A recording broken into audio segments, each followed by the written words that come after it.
News 21 நேயர்கள் அனைவருக்கும் வணக்கம். இந்தியாவிலே தமிழகம் மருத்துவத்துறையில முதலிடமா இருக்கு. தமிழக முதல்வர் மருத்துவத்துறைக்குன்னு சிறப்பு ஒரு கவனம் செலுத்தி செயல்பட்டு வருகிறார். இது போன்ற சூழல்ல தர்மபுரி மருத்துவக் கல்லூரி மருத்துவமனையில மகப்பேறு வளாகத்துல ஒரு குற்றச்சாட்டு எழுந்திருக்கு. என்ன அப்படின்னு நம்ம பார்க்க போனோம்னா, கர்ப்பிணி பெண்களுக்கு ஒரு அடிப்படை வசதி இல்ல. அதாவது பாத்ரூம் ஒரு சரியான முறையில் பராமரிப்பு இல்ல. அங்கங்கே பூட்டப்பட்டு இருக்கு. கர்ப்பிணி பெண்கள் மகப்பேறு வளாகத்தில் இருக்கும் அந்த மின் விசிறி அங்கங்கே சரியா சுத்துறதில்ல. அது ரொம்ப ஸ்லோவா சுத்துது. இது மகப்பேறுல இருக்கிற கர்ப்பிணி பெண்கள் சரிவர காத்து வர்றதில்ல அப்படின்னு ஒரு புகாரு.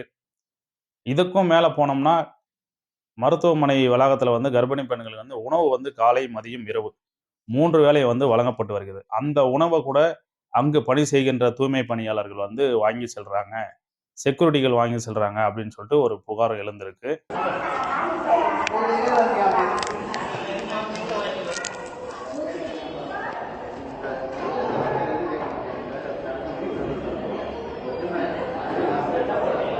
இதையும் கர்ப்பிணி பெண்கள் பொருட்படுத்தாமல், சரி காலி ஆயிடுச்சுன்னா நம்ம வெளிய வாங்கிக்கலாம் அப்படின்னு சொல்லிட்டு, அந்த வளாகத்திலேயே உணவு பொட்டலங்கள் விக்கிறாங்க.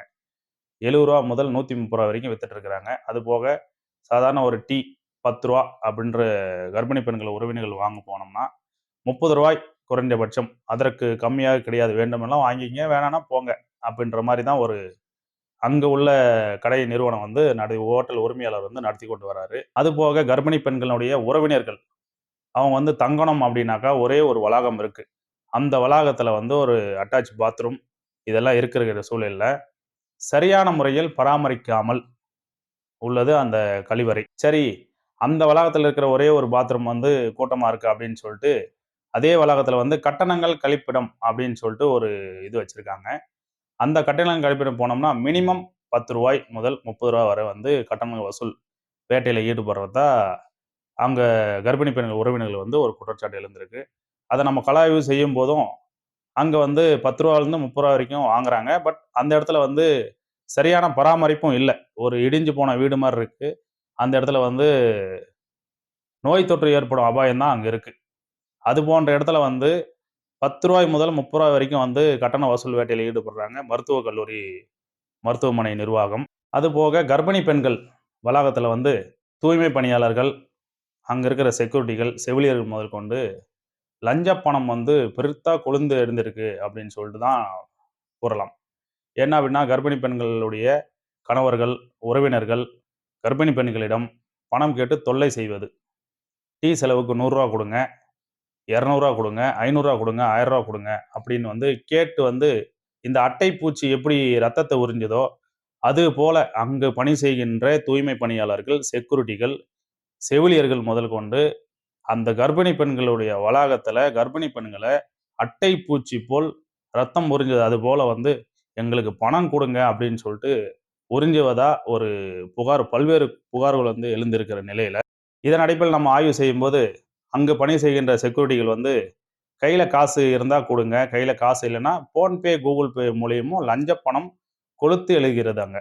லஞ்ச பணம் போன்பே, கூகுள் பே மூலியமா கூட எங்களுக்கு அனுப்புங்க அப்படின்னு சொல்லி வாங்கிட்டு, அந்த கர்ப்பிணி பெண்கள் வளாகத்துல தொடர்ந்து இந்த குற்றச்சம்பவம் நடந்திருக்குது அப்படின்னு சொல்லி தான் நம்ம சொல்லலாம்.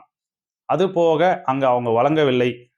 ஒரு கர்ப்பிணி பெண்கள அந்த அவங்க கேட்கிற தொகையை வழங்கல அப்படின்னா, அவங்கள கண்ணியத்தன்மை இல்லாம நடத்துவது தான் அங்குள்ள செக்யூரிட்டிகளும், செவிலியர்களும், தூய்மை பணியாளர்களும். இதுதான் ஒரு புகாரா எழுந்திருக்கு.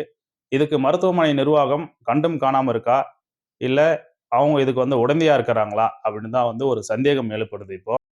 துறை சார்ந்த அதிகாரிகள், மருத்துவமனை டீன், மருத்துவமனையுடைய முதல்வர், மருத்துவமனைய ஆர்எம்ஓ, துறை சார்ந்த அதிகாரிகள் அந்த கர்ப்பிணி பெண்கள் வளாகத்துல அவ்வப்போது ஆய்வு மேற்கொண்டு கர்ப்பிணி பெண்களிடம் நலம் விசாரித்து, இது போன்ற பல்வேறு குற்றச்சாட்டுகள் ஏதாவது எழுந்திருக்கான்னு சொல்லி கர்ப்பிணி பெண்களை கேட்டறிந்தாக்கா, இதுக்கு ஒரு முற்றுப்புள்ளி வைக்கலாம் அப்படின்னு சொல்லி அந்த கர்ப்பிணி பெண்களுடைய உறவினர்களும், கர்ப்பிணி பெண்களும் மனக்குமுறலுடன் கூறுகின்றனர்.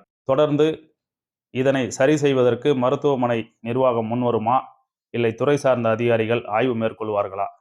பொறுத்திருந்து பார்ப்போம். மீண்டும் அடுத்த நிகழ்ச்சியில் சந்திப்போம். நன்றி, வணக்கம்.